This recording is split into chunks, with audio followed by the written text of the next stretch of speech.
ഞാനിത് ദോശ ഉണ്ടാക്കിയതല്ല, ഉപ്പ് ഇട്ട് വിരകിയതാണ്. എൻ്റെ കാസ്റ്റ് അയണിൻ്റെ ദോശ ചട്ടിയാണ്. അപ്പം അത് ഇടയ്ക്ക് ഇങ്ങനെ ഒരു ഒരു ഒരു വൃത്തികെട്ട സ്വഭാവം കാണിക്കാറുണ്ട്. അപ്പം നമ്മൾ ദോശ ഉണ്ടാക്കുക, ഇപ്പം നാളെയാണ് ദോശ ഉണ്ടാക്കാൻ തീരുമാനിക്കുന്നതെങ്കിൽ തലേ ദിവസം ഈ ചട്ടി ഒന്ന് ചൂടാക്കിയിട്ട് ഉപ്പിട്ടിട്ട് ഇതേപോലെ നന്നായിട്ട് റോസ്റ്റ് ചെയ്യാം.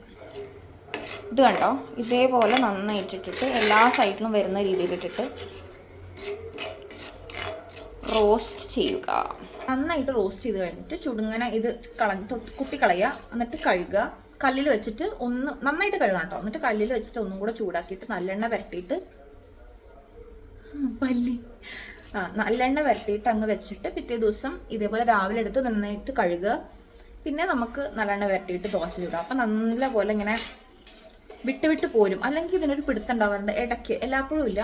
അപ്പം ഞാനിട്ട് 2 മാസം കൂടുമ്പോഴൊക്കെ നന്നായിട്ട് ഇതേപോലെ വറുത്ത് വെക്കും. അപ്പം ഇങ്ങനെ ദോശക്കല്ലിന് ഇതേപോലെ കാസ്റ്റ് അയണിൻ്റെ മാത്രമേ പറ്റുള്ളൂ കേട്ടോ, വേറെ ഒന്നും ഇങ്ങനെ ഇട്ട് ചെയ്യരുത്. അപ്പം കാസ്റ്റ് അയണിൻ്റെ ഇങ്ങനെ ഒട്ടിപ്പിടിക്കുന്ന അല്ലെങ്കിൽ ദോശ മര്യാദയ്ക്ക് പോവാതൊക്കെ ഇരിക്കുകയാണെങ്കിൽ ഇതുപോലെ ജസ്റ്റ് ചെയ്ത് നോക്കൂട്ടോ.